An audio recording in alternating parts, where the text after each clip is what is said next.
Nih, Ami mau cobain ya, rasanya nikmat sekali. Bismillahirrahmanirrahim. Allahumma barik lana fima razaqtana wa qina adzabannar. Lupa belum duduk. Duduk dulu ya. Suara tersuara.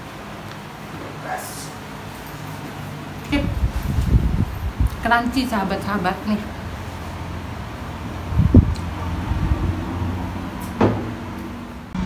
Hai sahabat Ami dimanapun Anda berada, kali ini Ami bertandang ke tempatnya seseorang yang sangat inspiratif, dan dia adalah sahabat lama Ami yang pernah berkecimpung di trainer ya. Nama tapi masa lalu dimana kita ini mencoba untuk membantu para UMKM. Tetap sama, sekarang kita tetap membantu, dan beliau sudah expand sampai ke luar negeri dalam membantu teman-teman UMKM.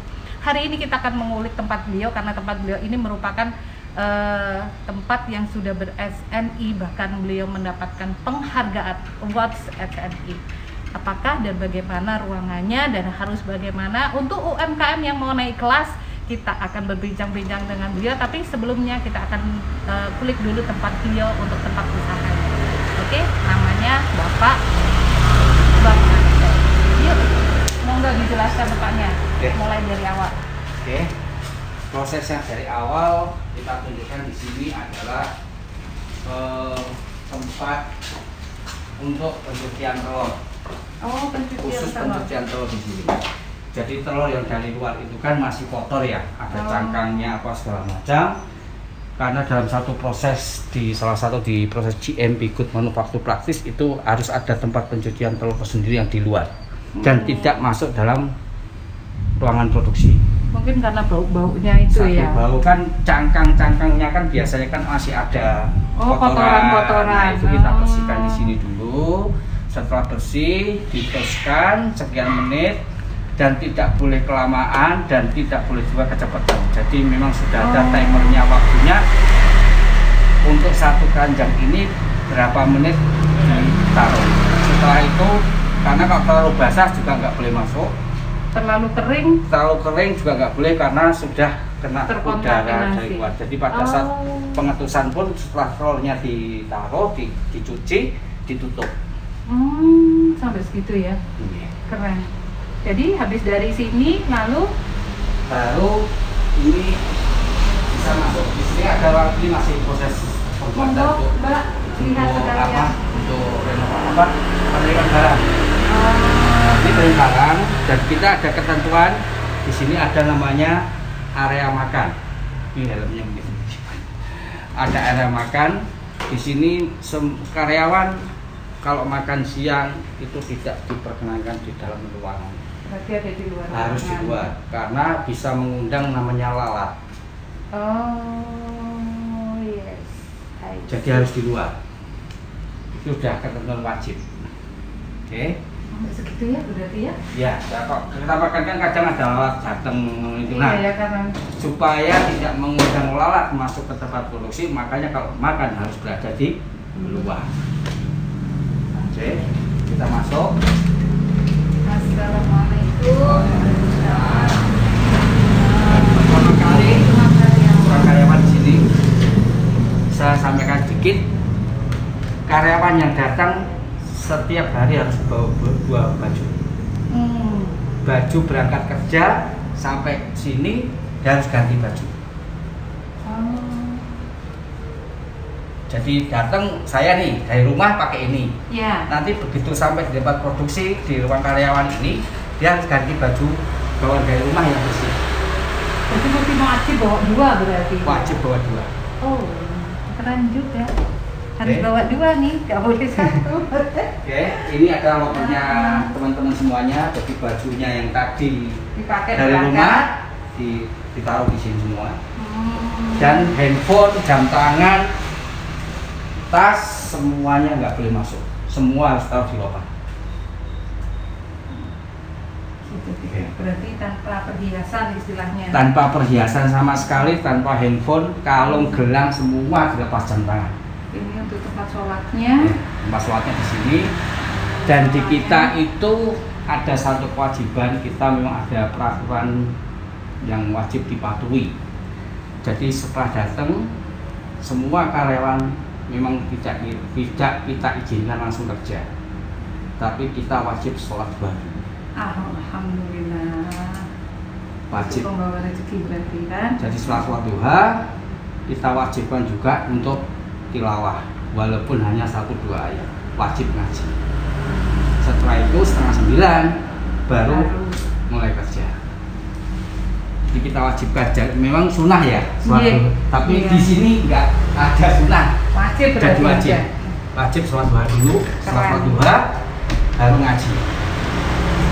Nah, ada peraturan satu lagi, kita jam istirahat. Jam 12, jam 1 kan jam istirahat ya. Wajib tidur. Karyawan wajib tidur. Boleh pulang atau tidurnya disediakan? Di sini. Biasa di luar. Kadang mereka kadang di luar, kadang di sini. Jadi pagar kita tutup. Semua produksi berhenti. Benar-benar tidur. Jadi walaupun hanya 10 menit, tapi kalau kita ngantuk banget 10 menit kan sudah membuat fresh kan. Nah, supaya itu untuk menjaga stabilitas dan kinerjanya karyawan juga masih selalu fit, dan meskipun kerja 1 hari itu mereka masih fit dengan hanya itu 10 menit tadi. Oke. Senyum, salam, sapa, sopan santun 5S. Jadi setelah ganti baju ke sini, di sini ada apron. Karyawan sebelum masuk setelah ganti baju, kan baju dari rumah ditaruh, dia ganti baju baru, dan itu setiap hari harus ganti. Biasanya seragam kita memang sediakan seragam. Nah, pakai seragam sini, terus sebelum masuk pun harus pakai namanya apron. Apronnya taruh di sini. Boleh tahu apronnya nih Pak? Nih, taruh di sini. Nah, apron di sini pakai. Dan setiap kali mau ke kamar mandi pun apronnya juga tidak boleh dibawa ke kamar mandi. Oh, berarti kamar mandi digantungkan. Digantung di sini. Makanya ada misalnya tempat apron. Jadi apronnya itu pokoknya masuk ke mandi nggak boleh dibawa apronnya. Oke. Cuci tangan standar. Ini harus ada petunjuk-petunjuknya, kita cat jadi ketutup. Biasanya ada petunjuk cuci tangan yang baik. Dah masuk ya. Oke, kita masuk. Ini gudang kita khusus untuk kemasan. Kemasan. Memang posisinya itu tidak boleh langsung menyentuh dengan lantai. Jadi harus ada paletnya, dan paletnya tidak boleh kayu, harus plastik. Harus plastik ya. Dan tidak boleh nempel dengan dinding. Harus ada jarak minimal satu tangan gini, baik depan mau belakang, supaya bisa disapu. Jadi kita ada kewajiban bersih besar dan bersih kecil. Bersih kecil itu datang pagi, sapu pel pekerja, pulang kerja sapu pel lagi. Kalau bersih besarnya? Bersih besarnya kita setiap minggu. Setiap hari Sabtu dibersihkan semua. Setiap hari Sabtu kita harus bersih total. Bersih total karena setiap hari Senin ada namanya internal audit. Setiap hari Senin ada namanya internal audit. Internal audit itu meliputi higienitas dan sanitasi. Terutama menyangkut masalah sarana produksinya, termasuk tempatnya. Setiap hari Senin. Berarti setiap 1 minggu sekali ya? 1 minggu sekali harus bersih dan total full. Kalau kita kebiar kebersihan sampai luar-luarnya itu 1 bulan sekali. Jadi ada harian, mingguan, bulanan. Kalau bulanan itu biasanya 1 hari full, nggak produksi sama sekali, tapi benar-benar dibersihkan semua 1 bulan sekali. Ini kelihatan bersih. Oke, ini gudang kemasan. Nah, gudang kemasan primer maupun sekunder, maksudnya kemasan yang dos maupun kemasan yang model pouch-pouch begini. Oke. Kemudian di sini ada gudang untuk bahan baku, dan ini sekaligus tempat namanya mixing. Nah, kalau sudah masuk di ruang sini, ini kan sudah bahan baku. Ya. Ini semua bahan baku yang ada di sini tidak boleh keluar dari ruangan ini. Oh, berarti semua bahan baku wajib. Jadi kayak telur, margarin yang sudah disortir di depan, sudah kan ada namanya pengendalian penerimaan bahan baku. Iya. Nah, nanti setelah dinyatakan clear, baru boleh masuk sini. Nah, kalau sudah masuk sini, tidak boleh dibawa keluar dari ruangan ini.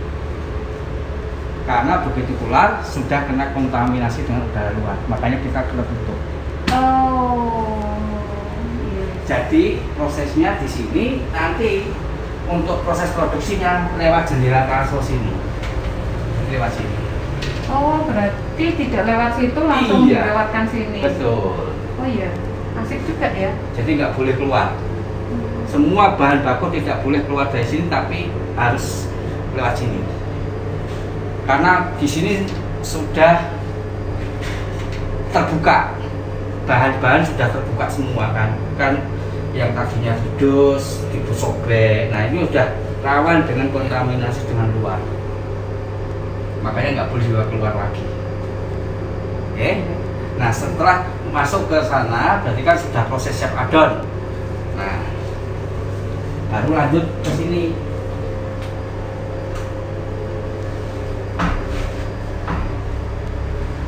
Lanjut ke sini. Ini di sini adalah area pengadonan.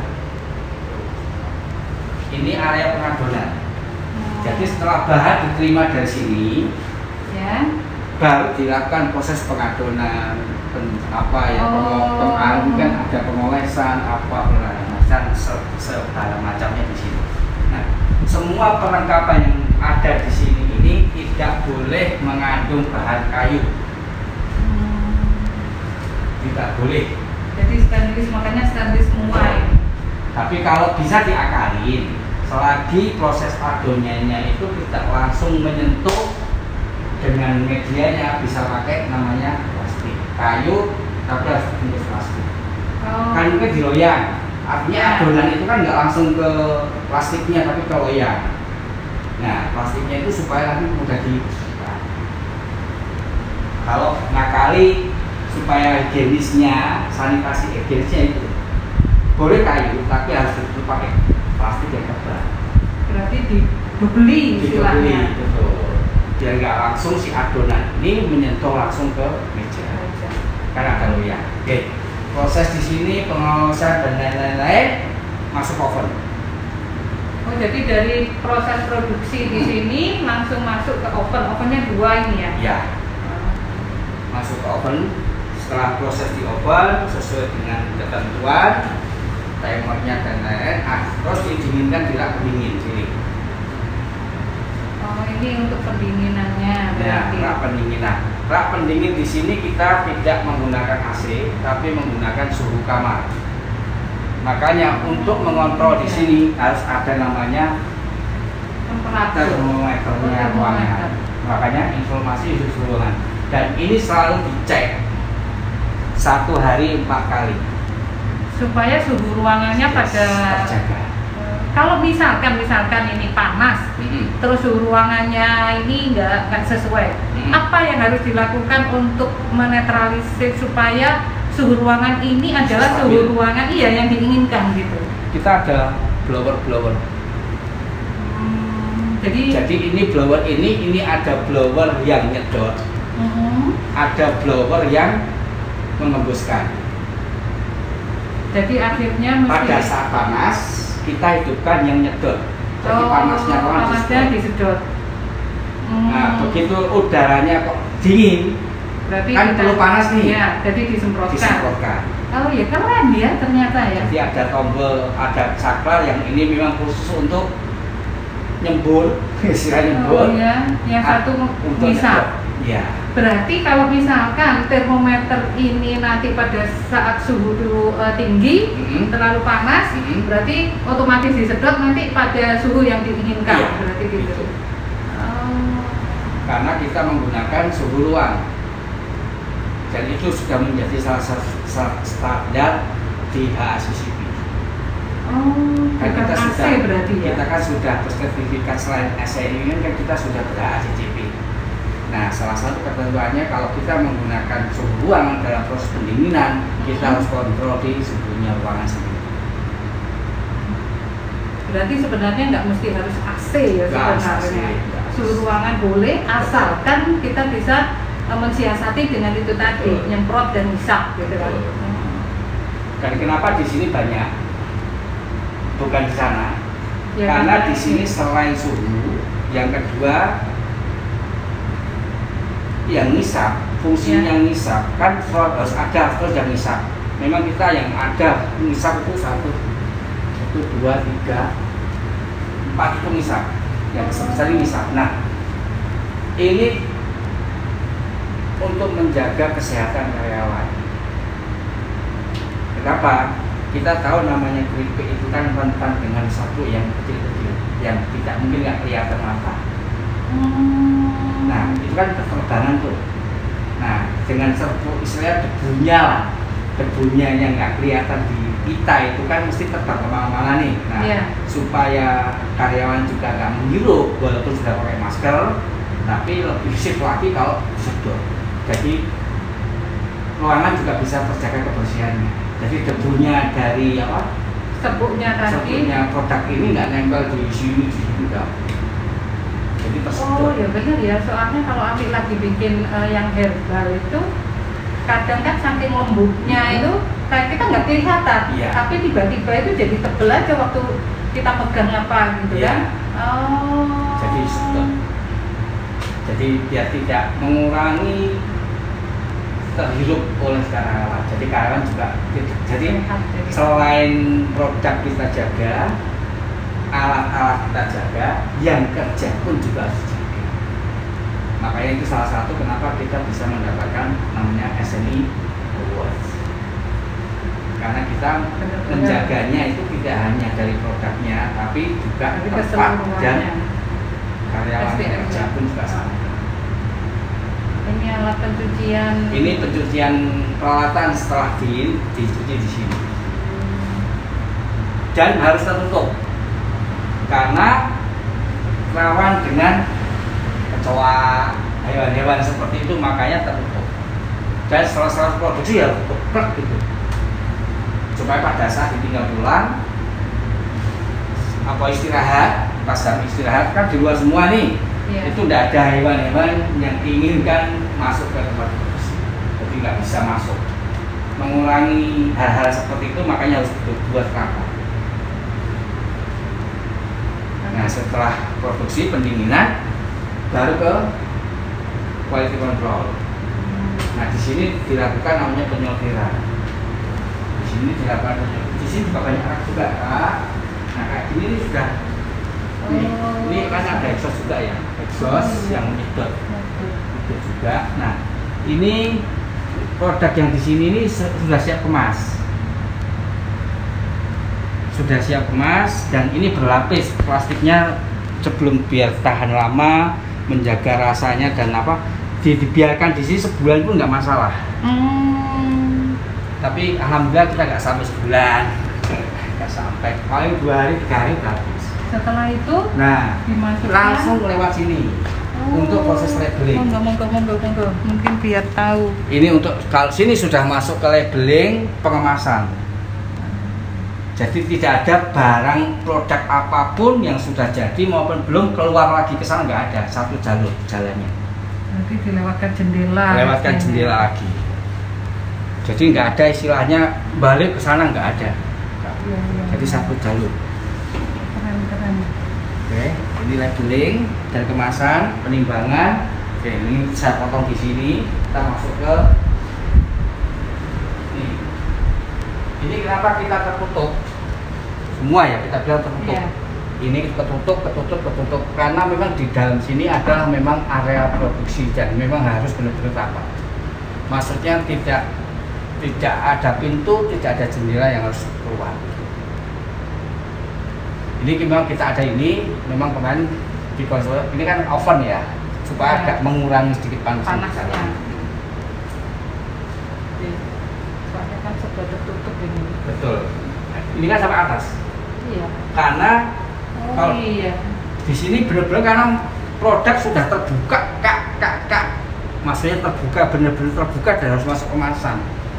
Jadi harus benar-benar steril. Makanya terus dikasih AC juga. Kasih AC juga. Kayak gak kepanasan loh orangnya. Gak kepanasan. Dan kerja nyaman. Oke. Ini ya, berarti ini tadi yang dari jendela tadi. Ya. Dan ini juga posisinya harus ada kertas kertin karena sekali lagi posisi ini kan disilir ya, disiling ya. Berarti kan posisi produk itu kan kemasannya terbuka. Yeah. Nah ini juga biar menangkal kontaminasi dan dari luar masih disaring pakai ini. Jadi di sini terbuka pun nggak masalah karena memang tertutup. Baru dilakukan proses siling. Oke. Nah setelah proses siling baru kita tempatkan di gudang stok jual, gudang 3. Nah ini gudang 3-nya ini gudang 3. Nah, berarti tadi yang gudang pertama bahan pokok, gudang kedua yang tadi yang untuk selesai produksi, ini yang tinggal gudang 3 untuk pengiriman. Betul. Dan ini pun juga sama, harus ada labelnya. Ini masih pakai tulisan biasa, belum maksudnya belum tulisan yang keren gitu enggak. Sementara pakai kita nandai dulu lah. Kita lagi pesan buat pakai akrilik namanya ini kayak jual. Ini kan varian-varian. Dan tidak boleh menyentuh langsung ke tanah kakinya nanti jalannya. Nah, bisa disapu satu bulan sekali itu bawahnya ini yang dibersihkan. Bawahnya ini ranting bawah, belakang. Jadi debu mengurangi istilahnya debu. Jadi 1 bulan sekali memang wajib dibersihkan bawah. Selain disapu juga harus dipel bawahnya supaya istilahnya kalau kita begini nggak apa-apa gitu. Oke. Nah prosesnya dari sini baru ke kantor. Ya ini adalah tempat terakhir untuk distribusi keluar. Monggo silakan duduk dulu.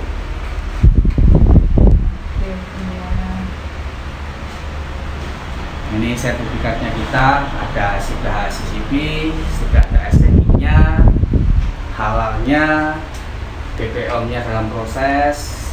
Kemudian ini beberapa penghargaannya kita terima. 2019 kita juara 1 IKM Award. 2020-nya kita Best Product. 2021-nya kita SNI Award. Keren.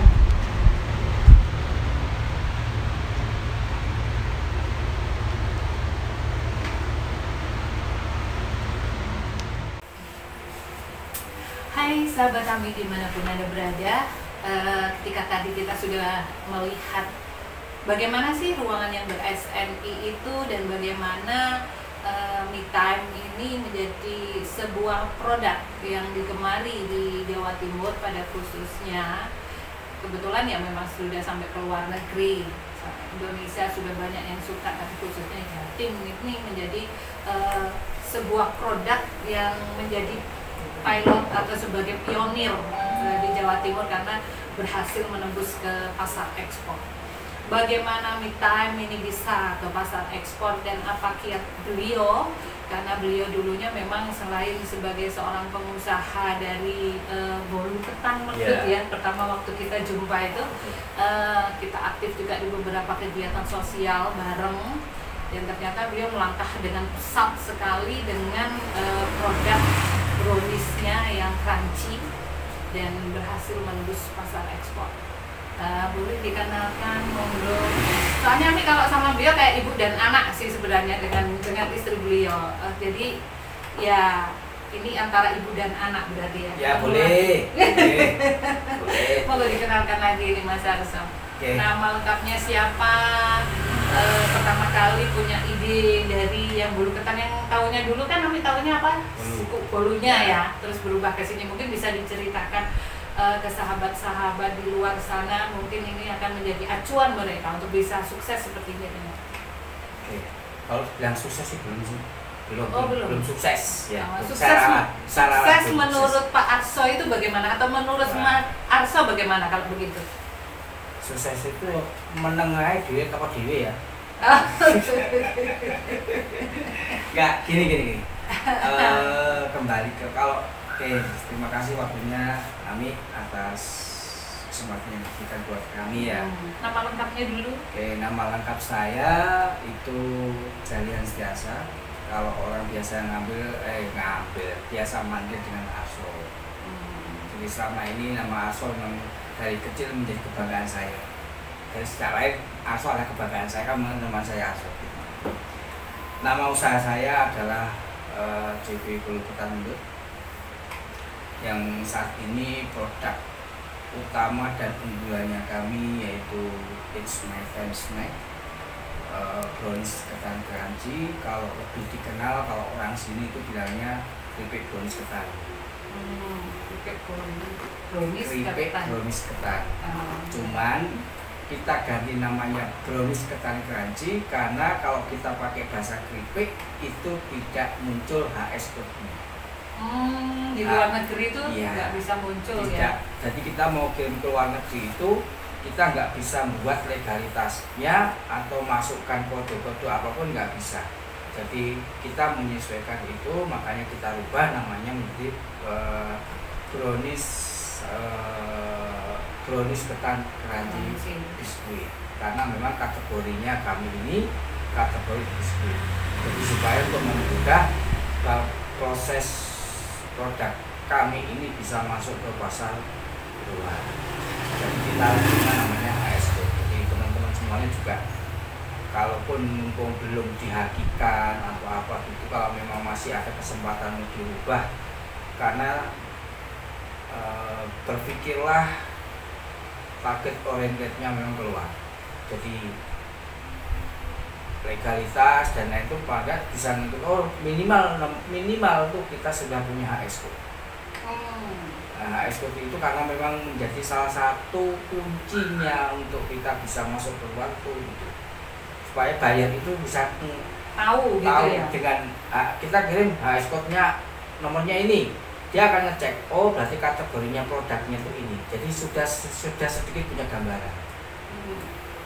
Jadi sama kayak kita misalkan coklat atau kopi lah atau keripik pisang, itu berarti sudah punya HS code-nya sendiri. Nah, itu pelajaran bagus buat teman-teman ya. Berarti kita harus belajar untuk mengetahui produk kita itu pada level tertentu bisa dilihat oleh buyer di luar negeri. Kita harus tahu atau punya HS code kita di mana. Kadang saya itu miris sama teman-teman UMKM lah ya. PD Pol, saya sudah ke sana, kirim ke sana gitu kan, ngomongnya kan gitu. Tapi hanya satu kata aja ditanyakan, HS code-nya berapa? Kalau dia nggak jawab, ya dan tanda kutip bolehlah kita ngomong seperti itu. Tapi minimal kita ada pengetahuan tentang HS code itu apa. Dan supaya pada saat kita mau menyampaikan ke buyer pun kita enak, nggak usah kita nggak usah panjang lebar menyebut produk kita begini nggak usah. My HS code is number bla bla bla, selesai. Karena dia akan mencari sendiri di daftar HS code itu pada kategori apa produk kita itu. Karena itu HS code itu juga berlaku untuk semua negara di dunia sama. Produk dari luar masuk ke Indonesia pun juga harus sudah HS code. Jadi menjadi satu ID-nya lah mungkin ya istilahnya, password ID-nya. Makanya kenapa sebenarnya kalau kita ini mau belajar ekspor, kita harus tahu sendiri HS code kita itu pada nomor berapa. Betul.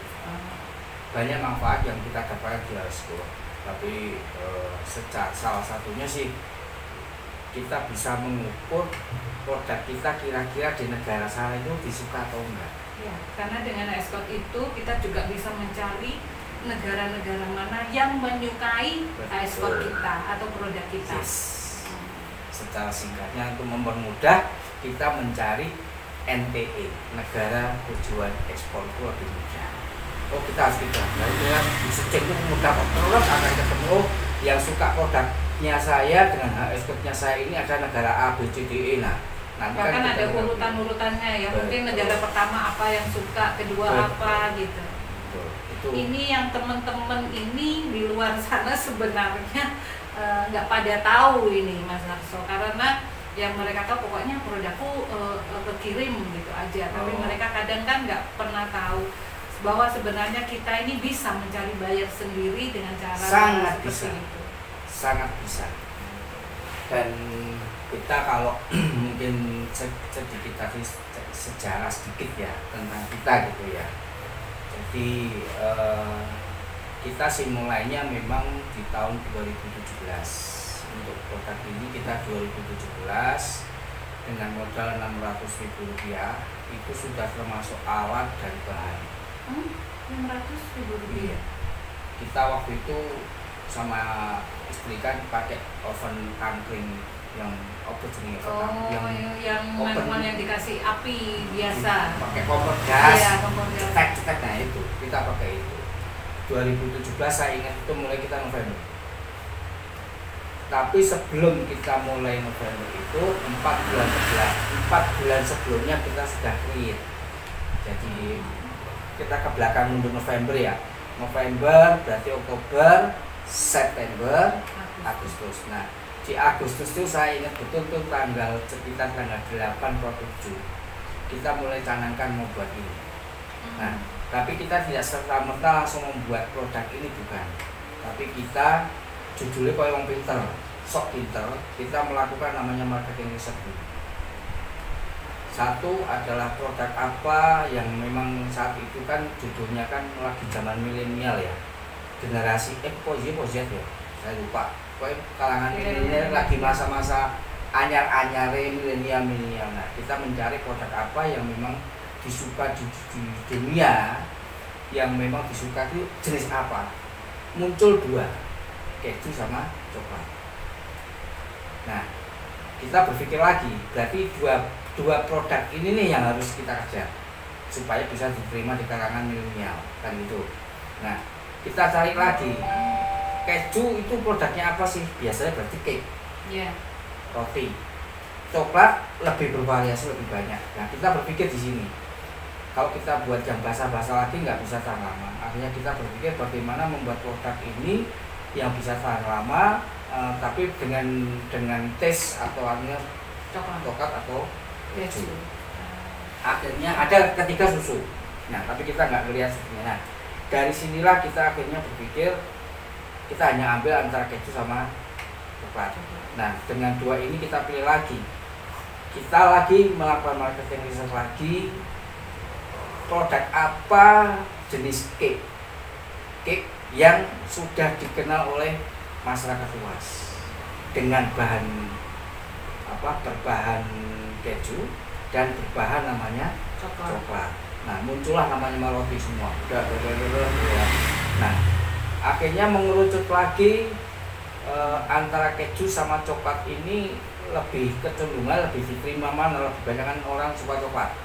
Nah, akhirnya kita sisihkan ini. Nah, kita cari produk yang gampang diterima di masyarakat supaya kita nanti jualnya pada kita promosi itu juga lebih gampang. Saya ngomong produknya ini, orang sudah bisa membayangkan supaya kita nggak susah menembus market. Jadi kita bahasa kerennya itu menggunakan strategi penetrasi pasar. Nah, akhirnya kita searching, muncullah nama brownies. Ya, lagi booming-boomingnya brownies karena ada brownies Amanda juga waktu itu. Nah, nama brownies ini orang luar pun sudah tahu namanya brownies. Iya. Indonesia juga nggak asing namanya brownies itu, orang brownies itu mesti rasanya identik dengan coklat. Nah, sekarang jadi permasalahannya bagaimana brownies ini bisa tahan lama kan gitu. Dan kita meyakini ini brownies ini kan produk yang gagal, cake yang gagal kan, bantat kan gitu. Kita berpikir bagaimana produk yang gagal ini dibuat lebih gagal lagi. Nah, gitu. Terus produknya gagal, dibuat lebih gagal lagi. karena produk brownies gagal itu ternyata diterima masyarakat. Bagaimana kalau ini dibuat lebih gagal lagi supaya bisa lebih diterima masyarakat, itu yang kita terima. Akhirnya muncullah keripik ini. Singkat cerita, akhirnya muncullah keripik ini. Setelah ketemu, akhirnya kita bungkus nih. Berarti nama produknya namanya adalah keripik brownies. Selesai. Ya. Cuman kita waktu itu punya keyakinan ini kalau misalnya nanti booming, banyak orang suka, pasti banyak yang akan ngikutin. Akhirnya kita harus mempunyai satu yang mempunyai beda dengan yang lainnya. Dan ini menjadi spesifik khas kita. Kita masukkanlah unsur namanya ketan. Apalagi kita namanya CV belum ketan mundur, jadi produk memang yang diusung adalah berbasis ketan. Masukkanlah kita bahan ketan. Nah, jadilah keripik brownies ketan. Nah, supaya nanti tidak ditembak orang, langsung kita patenkan.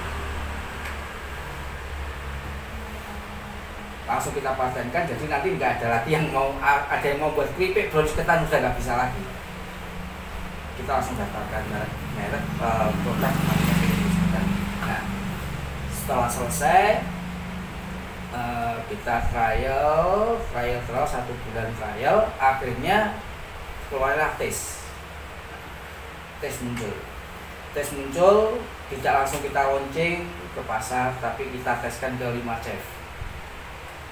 Ada chef coklat, chef margarin, chef keju, chef apa yang kita kenal, kita kirim produknya.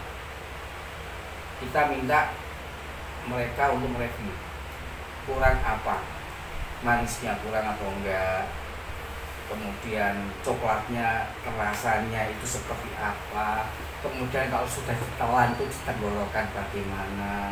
Nah, kita minta pertimbangan atau masukan review dari orang jadi. Nah, setelah itu kita buat namanya satu komposisi baru. Setelah klik, kita balikin lagi ke 5 orang chef ini. Itu set. Nah, dari 5-5-nya suruh ngunci dengan komposisi ini Pak, ini sudah rasanya sudah bisa diterima di masyarakat nih. Menurut saya seorang chef, kalau lidah saya kan nggak karu-karuan, jadi harus diteskan ke orang. Nah, beliau sudah menyatakan mereka itu sudah oke, tesnya oke. Nah, setelah itu kita berpikir kemasan. Produk juga belum langsung kita launching, belum, masih dalam angan-angan semua. Fisiknya sudah ada, tapi kan kita mikir kemasan. Kita harus pakai kemasan apa nih? Mau kemasan plastik, mau kemasan yang model tabung, atau mau kemasan yang pouch atau apa. Nah, ternyata dari itu setelah kita review dari marketing itu, memang untuk memudahkan itu kita pakai yang pouch. Selain kita UKM juga modal terbatas, pouch masih terjangkau lah. Nah, akhirnya kita sepakat pakai pouch.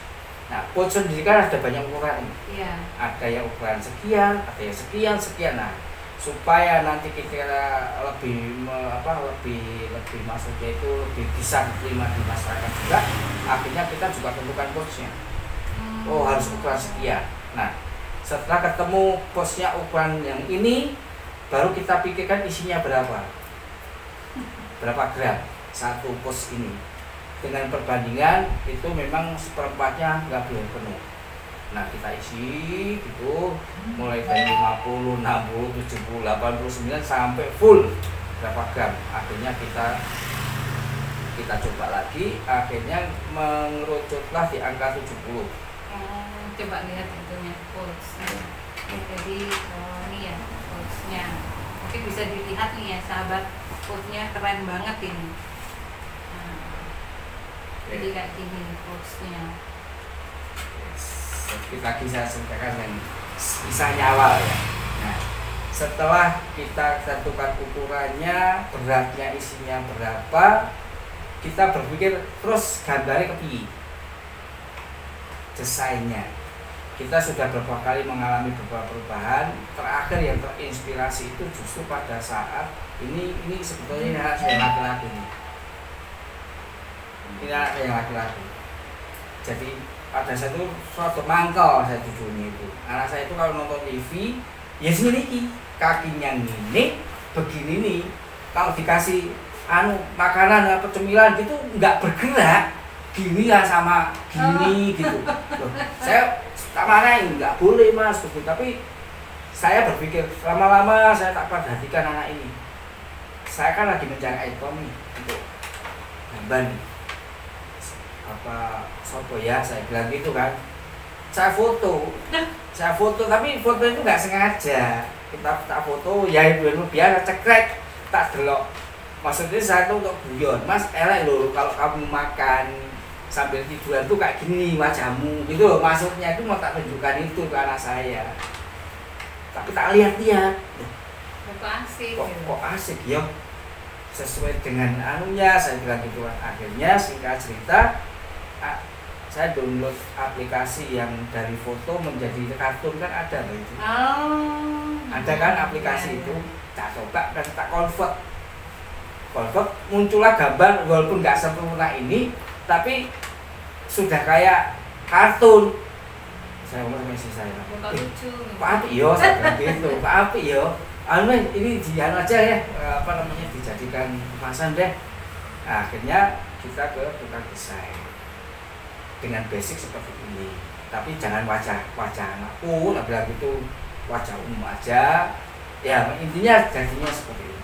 Jadi ini adalah cerita sosok laki-laki yang ada di sini seperti apa. Ini jadi memang semua ada ceritanya. Nah, kenapa namanya me time? Ini posisinya orang nyantai. Iya. Nah, me time sendiri kan artinya ini waktu saya. Iya. Nah, ini waktu saya kan ini waktu yang memang untuk santai. Jadi kita berusaha menerjemahkan bahwa camilan ini digunakan atau disajikan memang pada saat yang santai. Jadi kemasan buat teman-teman semuanya bahwa bagaimana desain kemasan itu supaya bisa menjadi apa istilahnya, menjadi silent marketing. Menjadi silent marketing itu maksudnya pada saat produknya teman-teman itu terdisplay di raknya, misalnya toko oleh-oleh atau dimanapun yang toko retail modern terutama ya, supaya mereka itu bisa ngomong belilah saya.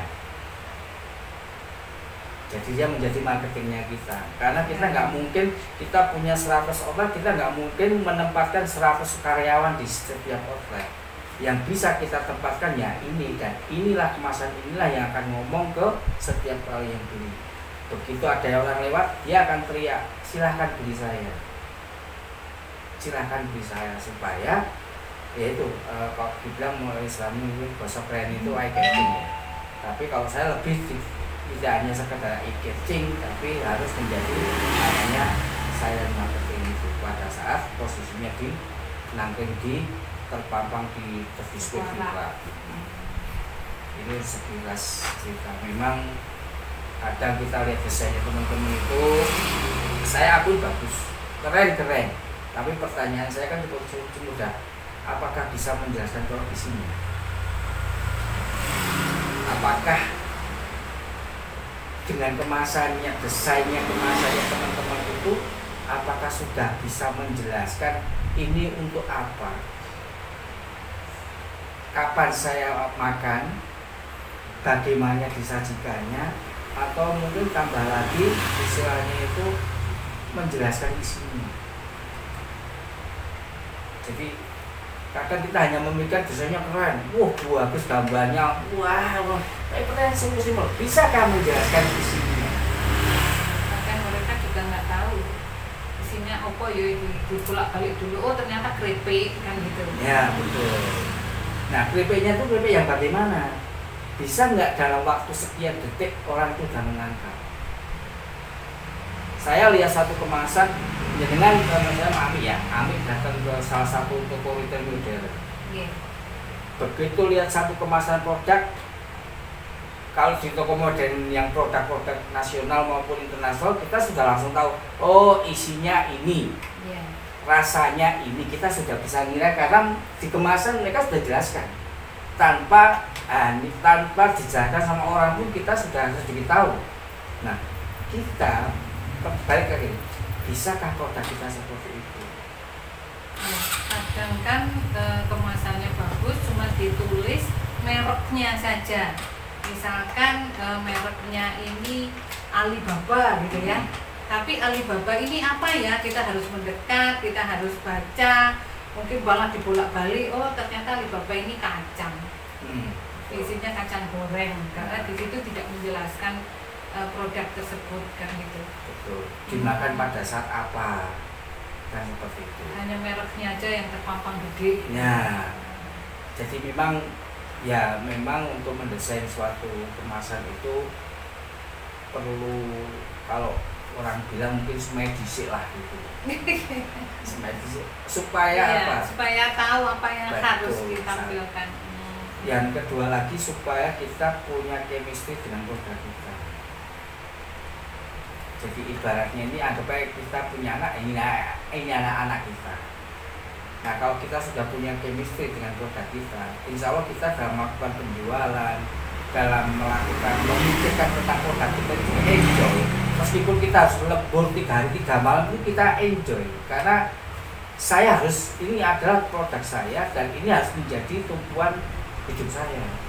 Maksudnya menjadi sumber hidup. Apapun itu produknya, asal kita seriusi, kita pahami, kita dalami, insya Allah bisa. Semua produk ya? Semua. Ini Mas Arso, ketika pertama kali memunculkan produk ini, Amik masih ingat kita ketemu di hotel apa itu, terus Mas Arso kan bilang, Amik, sekarang saya punya produk ini nih gitu. Ketika Amik tahu, Amik kan bilang, oh ini produk ini pernah Amik tahu dan ini produk keren, nantinya bisa ekspor. Dan kenyataannya memang benar-benar ekspor gitu kan. Gitu loh. Tapi yang tidak Amik sangka adalah cepat sekali gitu loh. Waktunya nih cepat sekali berjalannya gitu. Tiba-tiba habis ketemu, terus dengar kabar sudah masuk ke SNI, terus Amik diundang juga kebetulan kan oleh BSM waktu itu karena belajar untuk di sini, terus lihat wah ini pergerakannya cepat sampai akhirnya terus benar-benar dengar untuk ekspor itu. Kiat-kiat apa yang dilakukan mengarah ke sana ini oleh Mas Arso sehingga dalam waktu yang cukup singkat ini bisa untuk mencapai tahapan sampai ke luar negeri? Yang pertama, kita memang harus jejaring dulu ya. Kita punya jejaring dulu. Kita bisa berinovasi dengan jaringan yang dijaring itu. Kemudian yang paling penting buat teman-teman semua itu adalah cuma satu sebetulnya, diinginkan di negara luar itu cuma satu. Bagaimana produk kita itu bisa standar. Hanya itu simpel. Sebenarnya simpel. Bagaimana kita itu bisa menciptakan produk yang standar. Nah, dalam arti standar ini kita bicara, kalau kita bicara ekspor atau bicara dunia keluar, ya sebenarnya nggak ekspor juga sih, tapi kalau kita ngomong ke ekspor cuma 4 hal sebenarnya. Satu, kita bicara kualitas. Kemudian yang kedua itu kita bicara tentang legalitas. Yang ketiga kita bicara tentang kapasitas. Dan yang terakhir kita bicara tentang kontinuitas. Kalau kita bisa bicara 4 ini, produk kita bisa ngomong 4 ini, selamatlah, sudah siap masuk pasar global. Karena kalau cuman kita bisa bikin aja tanpa kita punya continue untuk bikinnya, ya sama aja. Terus kita nggak punya kuantitinya, kadang ada, kadang saiki ngenteni modal, mari ini enggak, ya sama saja berarti kan gitu. Jadi yang sering dihadapi bayar itu, yang selesai banyak cerita itu, kadang pengiriman pertamanya enak, pengiriman keduanya rasanya kabur. Karena SOP-nya tidak dijaga gitu loh. Itu yang biasanya jarang sekali dipahami oleh teman-teman kita. Karena pada waktu pertama kali dikasih order, mereka bikin enak itu tenanan gitu kayak. Tapi setelah itu sudah berhubung kirimannya banyak, bisa karpe ya. Padahal seharusnya mereka bikin SOP, di mana SOP itu adalah standar produk mereka sendiri untuk bisa bagus gitu loh. Ada ini enggak Mas Arsa untuk teman-teman di luar sana agar mereka bisa untuk menjaga SOP, atau bagaimana mereka harus mempunyai SOP yang benar gitu? Sebetulnya SOP itu muncul kan, yang muncul SOP kan dari kita ya. Yeah. Dari kita sendiri yang punya produk. Kita kan nggak bisa ngomong SOP-nya saya ini, terus teman itu ngikutin punya kita, belum, nggak bisa, karena produknya beda, tempatnya beda, cara pengelolaannya juga beda. Ya, yang bisa memunculkan SOP adalah masing-masing, tapi dipandu dengan standar. Yang standarnya SOP-nya seperti apa sih? Nah, makanya kenapa kita bilang tadi itu, yang pertama kita harus kualitas nomor satu. Kualitas di sini ada, kita bicaranya standar.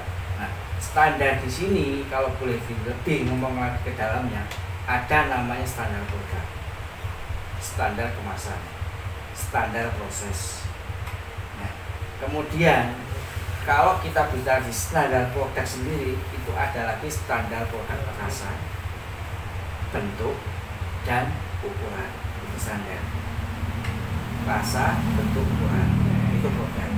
Kalau kemasan pasti kita bisa ngikuti standar seperti apa sih kalau misalnya kita di Indonesia. Oh, kita ke luar negeri itu harus bagaimana. Nah, ke luar negeri itu yang diinginkan setiap negara kan beda. Yeah. Nah, yang dimaksud standar kemasan ini minimal standar yang memang benar-benar sesuai dengan yang diinginkan. Standar ya, internasional food grade gitu ya biasanya. Minimalnya food grade gitu. Nah, itu kalau standar di kemasan. Kalau kita bicara di standar tadi produk, kemudian kemasan, kemudian proses. Nah, SOP inilah di standar proses. Nah, kebetulan kalau di kami ini kan kita sudah menerapkan namanya GMP, bahasa Inggrisnya GMP. Nah, good manufacturing practice. Di mana di situ adalah sesuai proses-proses, termasuk tadi pencucian telur itu kita udah masukkan di sana semua. Sebagai inilah bentuk good manufacturing, dan good GMP inilah yang menjadi ukuran standar proses kalau kita keluar. Pada saat kita tunjukkan ada legalitas GMP-nya, good manufacturing practice-nya, itu misalnya kayak di banner saya gitu ya kan, ada tulisannya PIT, halal, SNI, HACCP, ada GMP. Nah, berarti kita sudah menerapkan GMP. Dan orang luar itu sudah tahu, oh berarti bolu ketan mendut itu prosesnya sudah standar keamanan pangan internasional.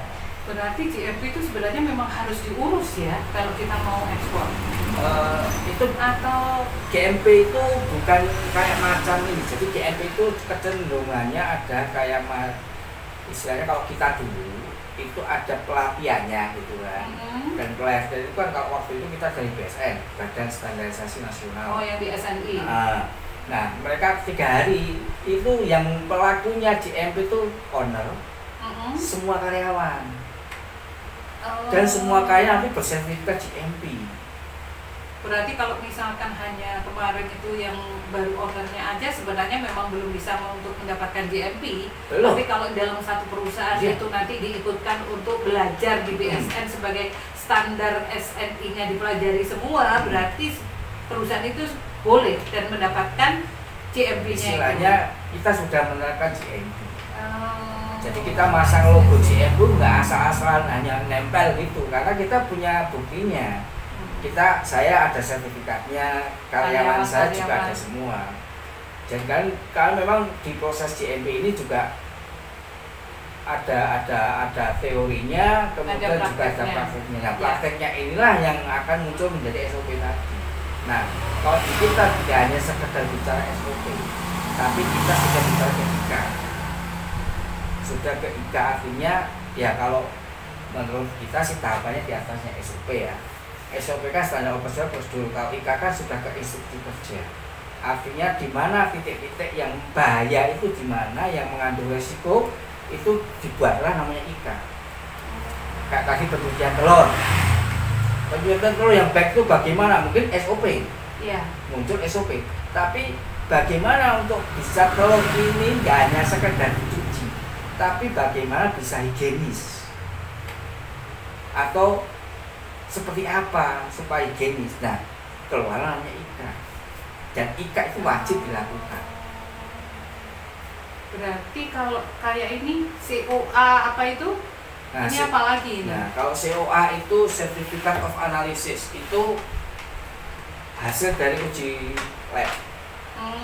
Produk ini kita uji labkan, akhirnya keluar namanya uji nutrisi. Nah, Jadi uji nutrisi keluar. beda dengan HACCP ya, padahal kan Beda. kita uji kan juga. Ya. Nah, begitu ada uji nutrisi keluar, kita bisa membuat namanya COA, Certificate of Analysis. Dan ini biasanya digunakan, COA ini digunakan untuk cross check dengan di luar, untuk membuat namanya salah satunya izin edar di negara sana. Makanya kenapa kok produk teman-teman UMKM ini padahal sudah punya halal, terus mereka sudah punya HACCP, tapi tetap nggak bisa masuk ke negara luar. Mungkin karena standar-standar yang lainnya Harus itu. ada izin edarnya. Kalau hanya 10-20 kilo mungkin nggak perlu izin edar, karena sifatnya hand carry. Tapi kalau sudah nah minimal 3 kubik itu harus ada izin edar. Sudah ya. Izin edar, dan itu salah satunya adalah dasarnya mereka membuat izin edar dari COA.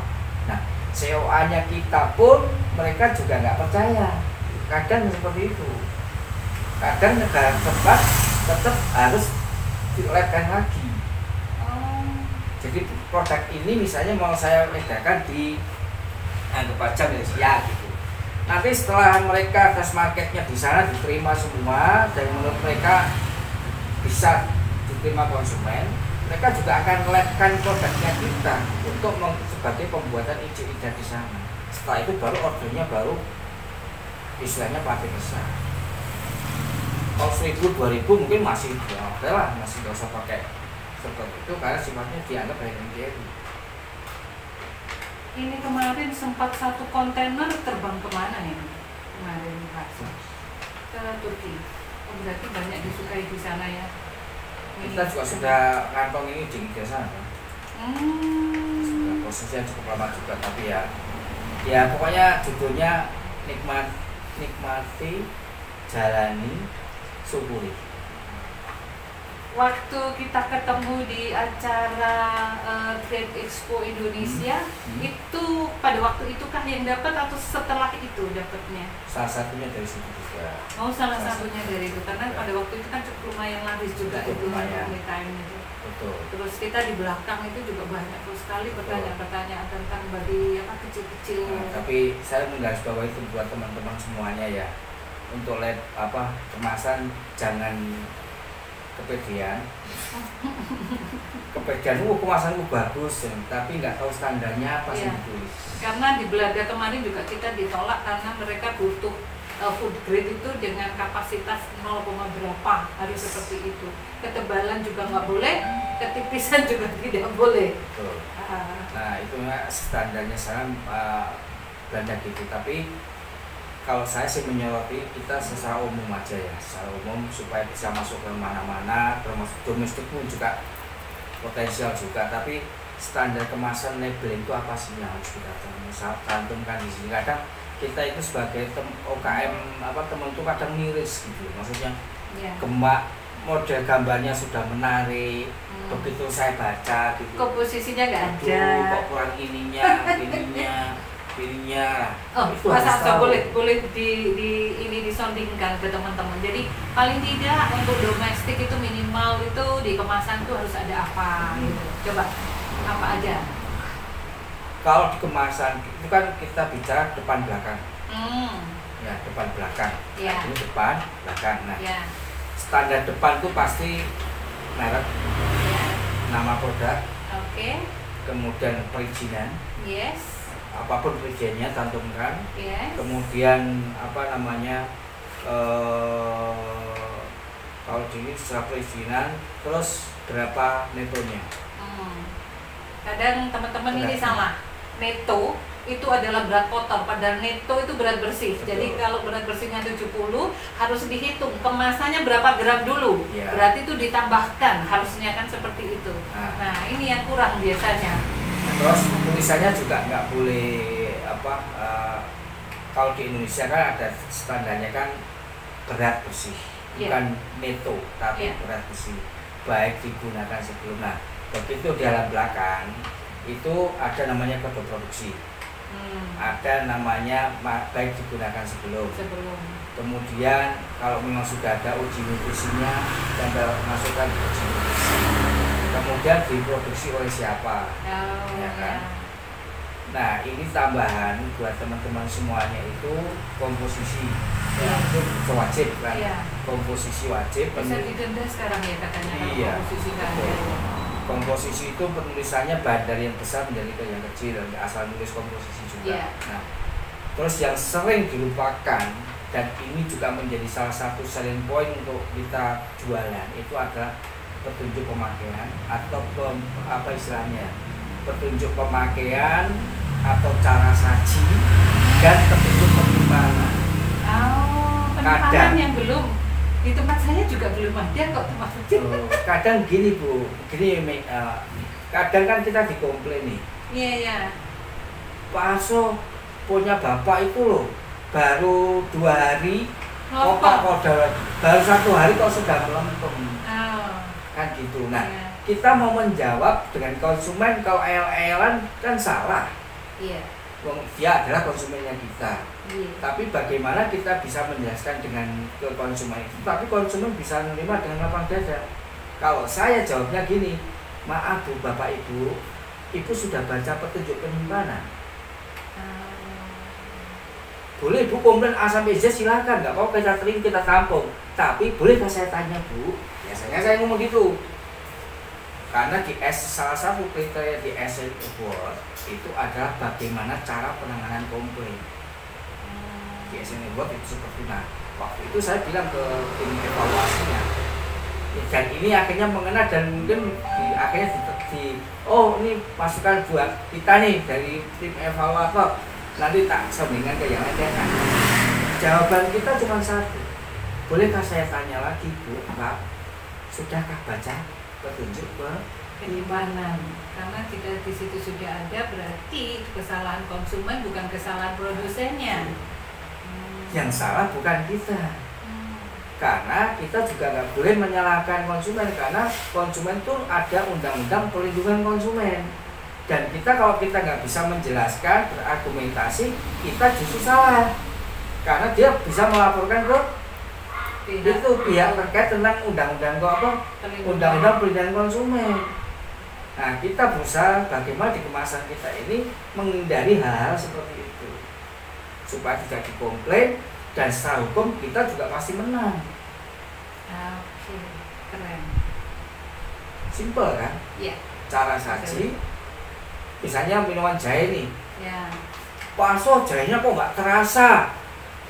Ya, soalnya gunanya harus 3 sendok, bukan 1 sendok. Nah, sudahkah cara, mohon maaf Bapak Ibu, sudahkah Bapak Ibu baca cara sajinya? Makanya di kemasan perlu ada namanya cara penyajian. Mungkin gambar sendok, gambar apa, cara simpan, petunjuk penyimpanan, supaya apa? Kita itu, karena kalau di Indonesia masih mungkin oke lah, kalau di luar negeri mereka komplain ke ke pihak undang-undang perlindungan konsumen tadi, kan ada nomor bebas pulsa gitu kan. Nah, mereka komplain kena langsung dan produknya langsung ditis gitu, langsung nggak berbeda. Belum lagi dikenakan denda ini dan segala macam. Nah, untuk menghindari itu saya belajar ini dari Australia. Kemudian bayar saya ngajarin, jadi Pak harusnya begini. Nah, akhirnya muncullah seperti ini. Nah, itu sepele kan? Iya. Hanya cara simpan, cara penyajian. Iya. Tapi ini aman secara hukum, kita bisa terhindar dari hal-hal yang istilahnya itu melindungi konsumen. Satu lagi, history adalah ceritanya produk kita seperti apa, supaya apa, si pembeli atau konsumen itu dia baca historinya, tahu riwayatnya. Apakah mau cerita tentang sejarahnya berdiri usaha, sejarahnya produk, apapun monggo silakan. Tapi yang relevan dengan produk aja. Itu ada namanya histori. Dan ini saya dapatkan masukan dari Jepang. Nah, Jepang memang salah satunya itu yang mau bikin menarik di sana itu adalah historinya. Ya, kemarin aku juga dikasih tahu untuk mendapatkan Histori. Ya. Ya, Walaupun itu singkat, tapi itu suatu value yang Betul. nyata untuk sebuah produk. Ya, ini gambaran sekilas. Mas Arso, ada lagi kan ini Mas Arso kemarin itu juga istilahnya kok kok mendekangi bukan ya bahasanya, mendalami juga bukan, apa ini, merekrut beberapa teman-teman bahkan beberapa kabupaten untuk akhirnya mendapatkan tempat di Turki untuk memasarkan produk-produk teman-teman. Nah, ini gimana ini ceritanya ini? Oh, itu di luar ini ya. Ya. Kalau yang ininya sudah jelas padat. Sekarang ini apa tentang diri Pak Arso yang ternyata bukan hanya memikirkan produk sendiri, tetapi ternyata juga memikirkan produk teman-teman yang lain untuk bisa akhirnya ikut terbang ke Turki dan gitu. Jadi awalnya sih kita ngobrol sama klien saya yang di Turki ya. Ngobrol panjang lebar, intinya saya juga ingin bahwa produknya teman-teman UMKM ini bisa naik kelas, kemudian bisa menambah wawasan juga, supaya ini gambaran bahwa kita punya produk itu jangan terlalu kepedean. Maksudnya itu di atas langit masih ada langit. Yes. Dan marketnya itu nggak cuma di sini loh, di luar itu jauh lebih bagus, jauh lebih ini. Mampu nggak produk kita itu bersaing dengan dari luar, kan gitu. Nah, akhirnya kita ngobrol. Alhamdulillah juga akhirnya dari beliaunya itu recommended mau mensupport kita lah dari teman-teman UMKM ini. Memang kita ada satu bahasa ke sana bahwa kita nggak bicara tentang legalitas. Oke. Jadi jujur kita sampaikan di sini bahwa memang kita munculkan ide ini kita menggunakan strategi terbalik.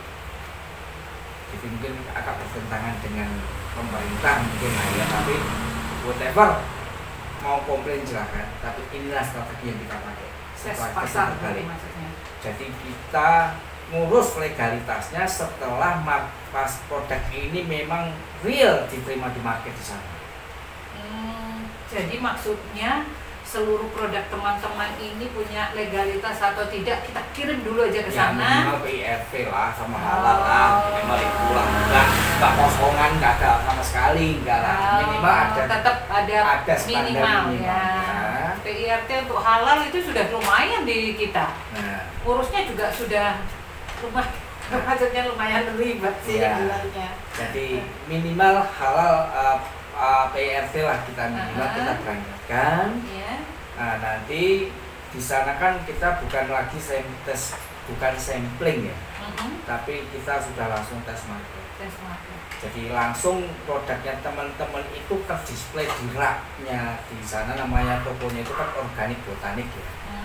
Nah, langsung di raknya beliau. Nah, otomatis kan ada yang pengunjung nih, tapi produk itu tidak dijual.